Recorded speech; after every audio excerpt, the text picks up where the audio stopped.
students, my name is Amir and I am from A1 Coaching.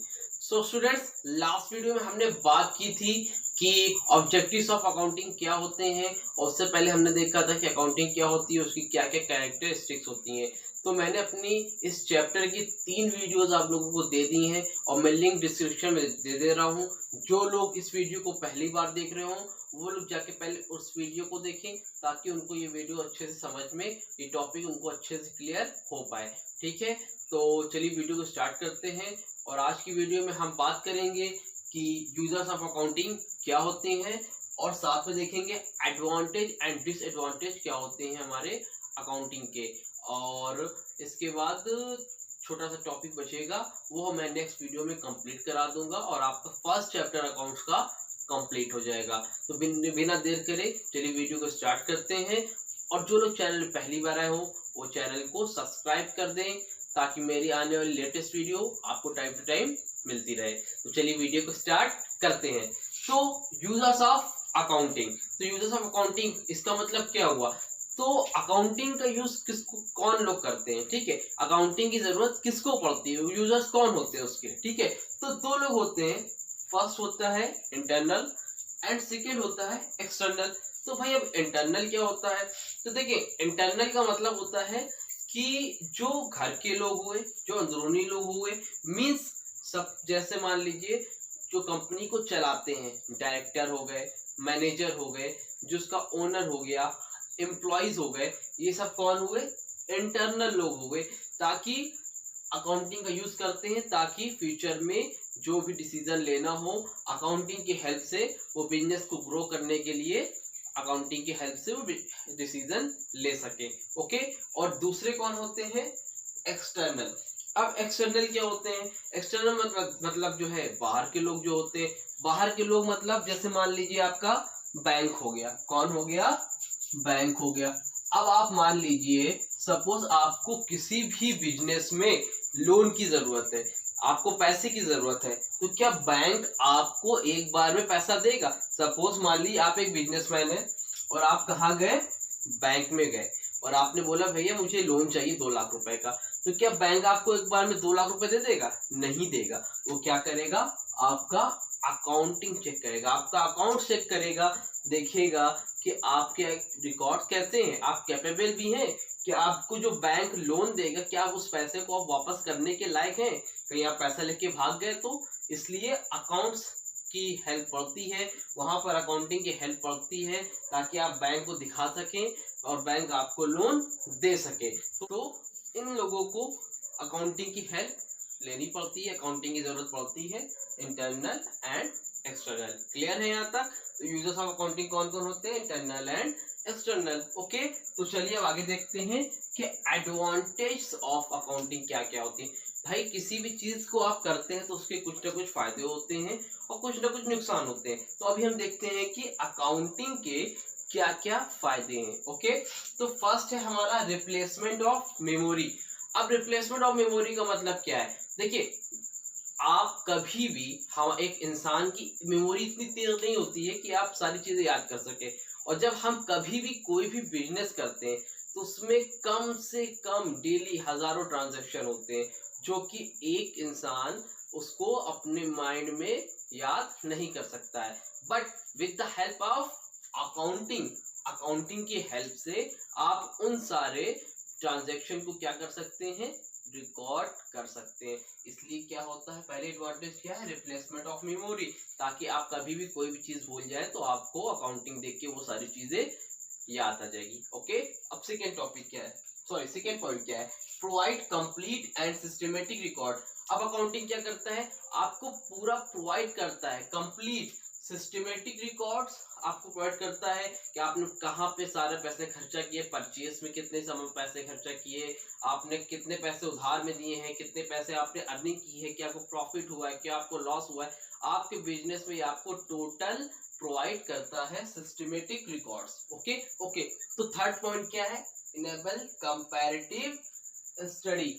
Means हम accounting की help से compare भी कर सकते हैं कि मान ली सपोज 2018 में हमारा बिजनेस कितना था, कितना प्रॉफिट था, 2019 में हमारा बिजनेस में ग्रो किया कि नहीं किया, तो हम लोग अकाउंटिंग की हेल्प से ये भी पता कर सकते हैं कि अगर हमारे पास सिस्टमेटिक रिकॉर्ड होगा तो हम ये भी पता कर सकते हैं कि हमारा बिजनेस ग्रो भी कर रहा है कि नहीं कर रहा है। तो ये भी इसकी क्या हुई, एक अकाउंटिंग की एडवांटेज हो गई। ओके, तो फोर्थ पॉइंट क्या देखते हैं, लीगल एविडेंस।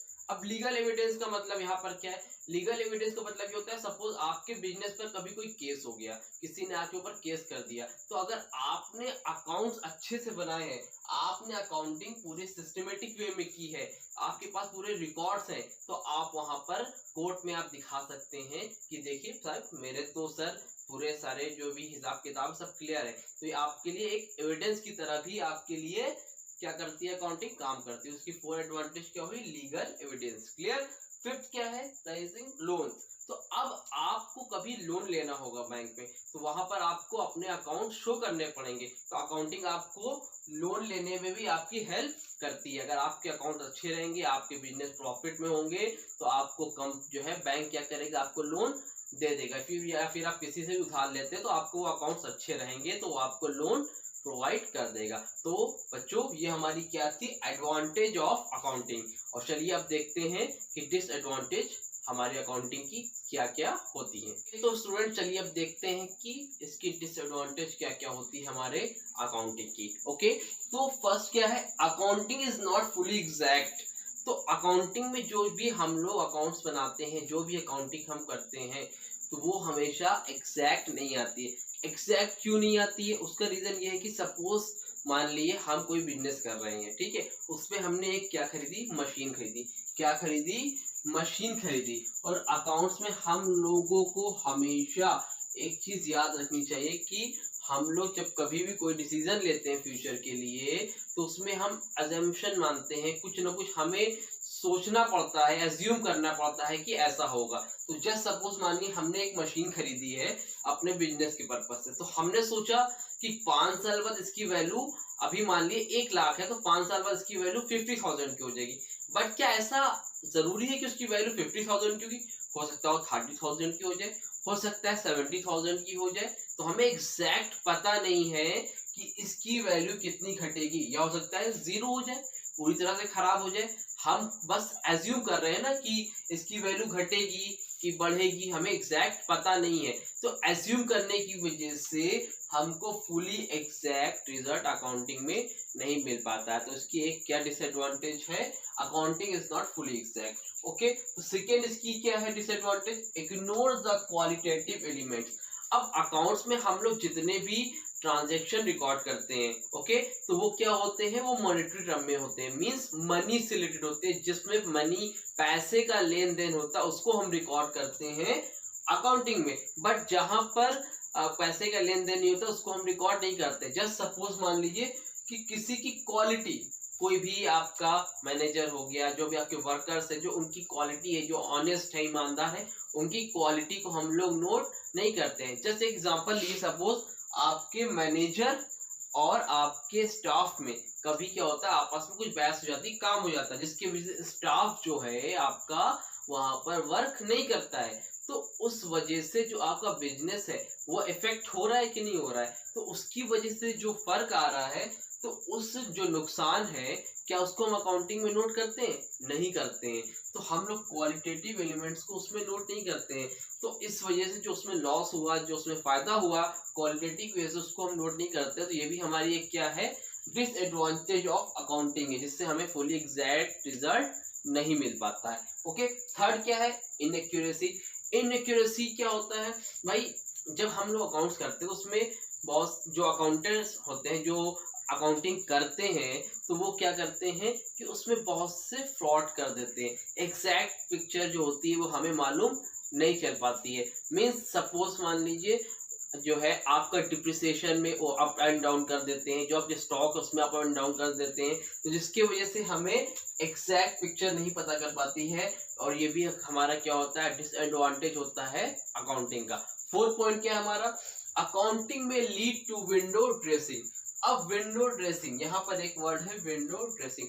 विंडो ड्रेसिंग का मतलब क्या होता है, विंडो ड्रेसिंग का मतलब होता है मैनिपुलेशन। मैनिपुलेशन मतलब मैनिपुलेशन, मैनिपुलेशन का मतलब होता है बच्चों कि एक तरह से धोखा करना, ठीक है। तो अकाउंटिंग में क्या होता है कि जब जो यूजर्स होते हैं, जो शेयर होल्डर आपके बिजनेस पैसा लगाना चाहते हैं, जब हमें अकाउंटिंग उसको फाइल्स वगैरह दिखानी होती है तो उसमें हम मैनिपुलेट कर देते हैं। उसमें तो सब कुछ उस टाइम हम क्या करते हैं, बड़ा अच्छा अच्छा दिखाते हैं कि हाँ मेरी कंपनी तो इतनी अच्छी चल रही है, मेरी इसमें कोई भी दिक्कत नहीं है, सब बढ़िया है। तो इन्वेस्टर्स में क्या करते हैं, इंटरेस्ट लेते हैं। तो हम क्या करते हैं, लोगों को मैनिपुलेट कर देते हैं, एक तरह से बेवकूफ़ बना देते हैं, जिसकी वजह से ये भी एक क्या होती है, एक अकाउंटिंग की डिसएडवांटेज होती है। तो आज हम लोगों ने क्या देखा, एडवांटेज देखी अकाउंटिंग की, डिसएडवांटेज देखी और यूजर्स ऑफ अकाउंटिंग देखे। और आई थिंक आप लोगों को समझ में यहाँ तक आ गया होगा। और अपनी नेक्स्ट वीडियो में हम बात करेंगे कि डिफरेंस क्या होता है बुक कीपिंग और अकाउंटिंग में, और उसके बाद एक टॉपिक और है, उसके बाद हमारा ये चैप्टर खत्म हो जाएगा। मैं पूरी कोशिश करूंगा कि नेक्स्ट वीडियो में इस चैप्टर को खत्म कर दूं और सेकेंड चैप्टर स्टार्ट करूं। और अगर अब आप लोगों को वीडियो पसंद आई हो तो प्लीज़ वीडियो को लाइक एंड सब्सक्राइब करें, ताकि मैं आपके लिए ऐसी वीडियो बनाता रहूं। और वीडियो को लाइक कर दें, ज़्यादा से ज़्यादा लोगों को शेयर करें, इससे मुझे मोटिवेशन बहुत मिलता है और मैं आप लोगों के लिए ऐसी अच्छी अच्छी वीडियो बनाता रहूं। और मिलते हैं फिर अपनी नेक्स्ट वीडियो में, तब तक के लिए थैंक यू सो